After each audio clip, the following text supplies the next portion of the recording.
아침에 오신 여러분을 진심으로 환영하고 축복합니다. 이 시간을 통해서 하늘의 열린 문을 통해서 천국을 경험하고 또 경험된 천국으로 오늘 하루를 천국의 소망, 천국의 기쁨, 또 천국의 능력으로 살아가는 은혜가 살아가는 하늘문 가족들 가운데 임하기를 진심으로 축복합니다. 오늘은 다니엘 4장 27절 한 절 말씀을 읽어 드리겠습니다. 그런즉 왕이여 내가 아뢰는 것을 받으시고 공의를 행함으로 죄를 사하고 가난한 자를 긍휼히 여김으로 죄악을 사하소서. 그리하시면 왕의 평안함이 혹시 장구하리이다 하니라. 하나님께서 우리에게 주시는 하늘의 놀라운 은사, 역사 중에 하나가 예언의 은사입니다. 특별히 바울은 그 예언의 은사를 사모하라, 받기를 기대해라라고 말씀을 합니다. 고린도전서 14장 1절에 보시면 사랑을 추구하며 신령한 것을 사모하되 특별히 예언을 하려고 하라. 예언이라는 것은 미래에 일어날 일, 하나님께서 계획하신 일들을 미리 알려주는 은사입니다. 그리고 바로 이 지점에서 우리가 예언의 은사에 대한 오해가 있습니다. 다르게 표현하면 하나님의 뜻에 대한 오해인데, 하나님의 뜻은 크게 두 가지로 구분할 수가 있습니다. 첫 번째로는 결코 변하지 않는 하나님의 뜻으로 일반적으로 하나님의 작정이라고 표현할 수 있습니다. 하나님의 작정은 결코 변하거나 또는 바뀌지 않고 반드시 이루어집니다. 일반적으로 하나님의 작정은 성도의 구원과 관련되어져 있습니다. 하나님께서 구원하고자 하는 하나님의 백성은 반드시 구원하신다. 이것을 신학적인 표현으로 성도의 견인이라고 표현을 합니다. 반면에 때때로 하나님은 하나님의 뜻을 바꾸시거나 또는 새롭게 펼쳐나가실 때가 있습니다. 이것을 성경은 이렇게 표현합니다. 하나님이 마음을 움직이셨다. 하나님이 그 뜻을 고치셨다. 아합왕을 보시면 됩니다. 아합왕은 어떤 면에서 참 그릇이 작습니다.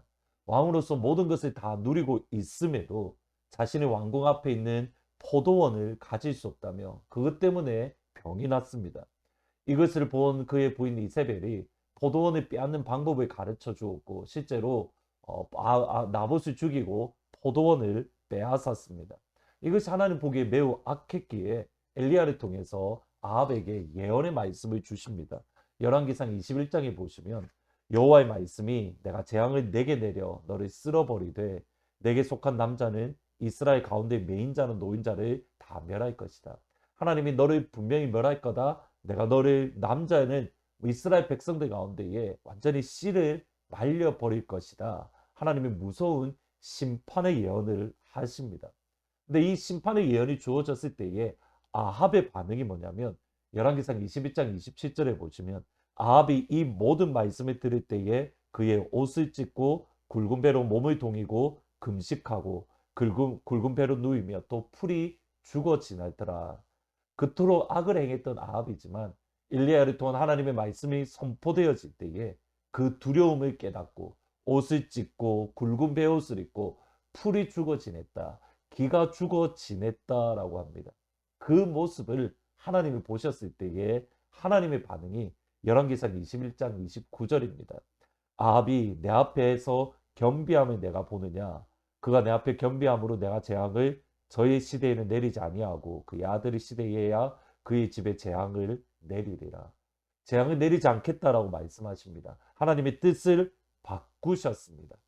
엘리야의 선포에 그의 옷을 찢고 굵은 배를 동이고 금식하며 풀이 지내며 그의 마음이 온유해지고 겸손해졌을 때에 회개했을 때에 하나님은 앞에 선언했던 심판의 예언을 유보하시고 돌이키시고 변경하셨습니다.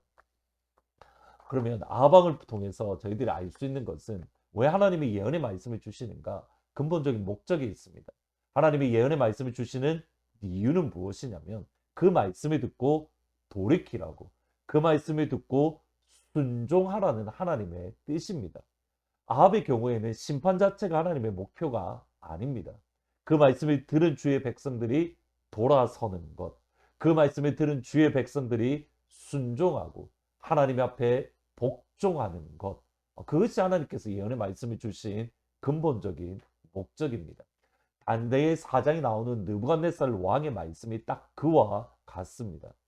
어저께 말씀드렸듯이 한 땅의 한 중앙에 나무가 있고 그 나무가 하늘에 닿았는데 한 순찰자가 와서 그 나무를 찍어버리고 사람의 마음이 아닌 짐승의 마음을 줄 것이다. 이것이 느부갓네살에게 주어진 하나님의 심판의 말씀입니다. 그가 교만해졌을 때에 하나님이 그 나무를 찍어버리고 사람의 마음이 아닌 짐승의 마음, 사람의 생각이 완전히 떠나버린 미친 사람으로 살게 될 것이다. 이 심판의 말씀을 주신 겁니다. 그리고 나서 다니엘 했던 마지막 결론이 27절입니다.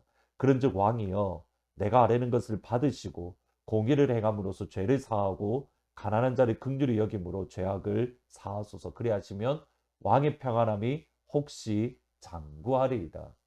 다니엘이 심판의 말씀을 한 이후에 공의를 행하십시오. 죄를 사하시고 가난한 자들을 긍휼히 여기시는 사회 정의를 이루라. 다니엘이 그것을 말하는 것이 아닙니다. 예, 분명히 필요합니다. 사회에는 공의가 넘쳐야 됩니다. 정의가 흘러야 됩니다.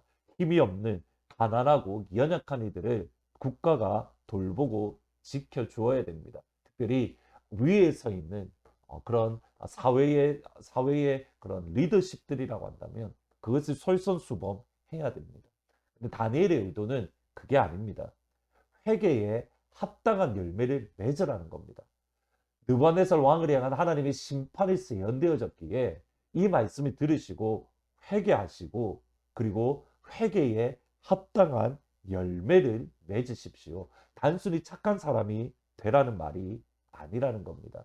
이것이 정확하게 세례 요한이 그에게 세례를 받으러 나왔던 사람들에게 했던 말입니다.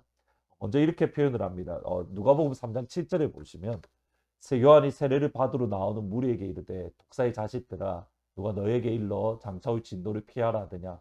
그러므로 회개에 합당한 열매를 맺고, 지금 너희들 앞에 하나님의 장차 다가올 심판이 있는데 그렇기에 너희들이 회개에 합당한 열매를 맺어라.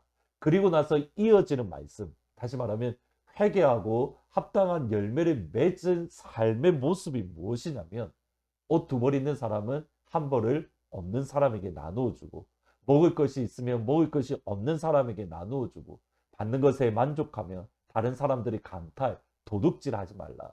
윤리적인 내용이지만 실제로는 회개에 합당한 열매입니다. 이미 말씀드렸듯이 느부갓네살은 저희들도 쉽게 가지지 못하는 그런 영적인 경험들이 있습니다. 하나님의 꿈도 듣고 그리고 말씀도 듣고 예수님, 그러니까 구약의 인카네이션이라고 말하는 예수님도 보았습니다. 그럼에도 느부갓네살을 바라보며 저희들이 마음에 새게 될 것은 이겁니다. 우리가 가지는 영적인 경험보다, 꿈을 통해서 하나님의 마음을 아는 것보다, 예언을 통해서 미래에 대해서 아는 것보다 더 중요한 것이 있습니다. 순종이 제사보다 낫고 듣는 것이 순양의 기름보다 낫다. 하나님 앞에 주의 말씀이 우리에게 선포되어질 때에 그 말씀에 대해서 순종함으로 회개에 합당한 열매를 맺는 복된 하루가 되시기를 주의 이름으로 축복합니다. 기도하십니다. 아버지, 오늘 느부갓네살 왕이 통해서 우리 자신을 되돌아보게 하시되 하나님, 겸손한 마음으로 주님 앞에 서게 하시고 하나님의 말씀이 우리 가운데 선포되어질 때에 그 말씀에 합당한 열매를 맺는 삶을 살아갈 수 있도록 아버지 축복하여 주옵소서. 오늘도 우리에게 여러 모양으로 우리에게 말씀을 주시는데 그 말씀에 우리의 마음의 문을 닫는 것이 아니라, 마음을 완악하게 하는 것이 아니라 겸손한 마음으로 주의 말씀에 아멘하고 순종하며 그것에 합당한 열매, 성령의 열매도 맺고 회개에 합당한 열매, 빛의 열매를 맺는 귀한 하루가 될 수 있도록 아버지 축복하여 주옵소서. 예수님의 이름으로 기도합니다. 아멘. 오늘 이 시간 기도할 때에 하나님께서 우리에게 원하시는 회개에 합당한 열매가 무엇인가 보게 하시고 또 그러한 열매를 맺는 복된 하루가 되기를 주의 이름으로 축복합니다.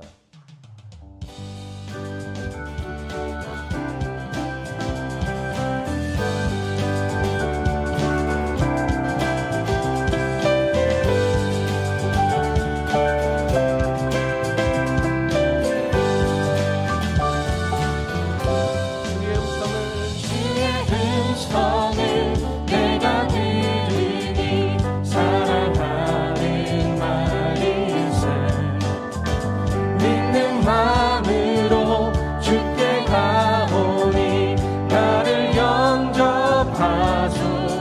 한번 주의 음성을 내가 들으니 사랑하는 말이세. 믿는 마음으로 주께 가오니 나를 영접하소서. 내가 매일 십자가 앞에 더 가까이 가오니 그새 주의 흘린 보배 비로소 나를 정케 하소서. 아멘.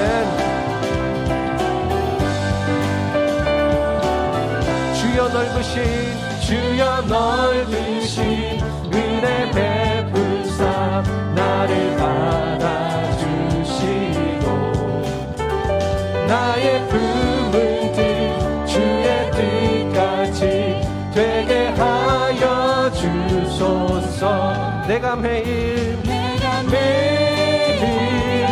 십자가 앞에 더 가까이 가오니 그새 주의 흘린 보배 비로소 나를 정케 하소서. 주의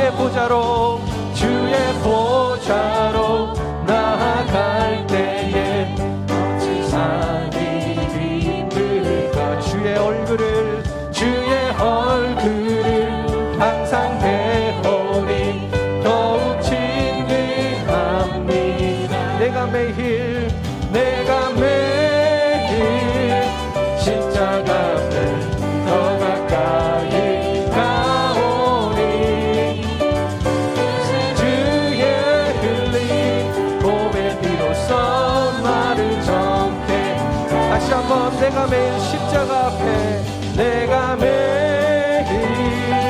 십자가 앞에 더 가까이 가오니 그새 주의 흘린 보배 비로소 나를 정케 하소서. 우리 구주의 넓은 사랑을 측량할 자 없으며 주가 주시는 참된 기쁨도 헤아릴 수 없도. 내가 매일 십자가 앞에 십자가 앞에 더 가까이 가오니 그새 주의 흘린 보배 비로소 나를 정케. 다시 한번 내가 매일 십자가 앞에 십자가 앞에 더 가까이 가오니 그새 주의 흘린 보배 비로소 나를 정케. 다시 한번 고백하겠습니다. 내가 매일 십자가 앞에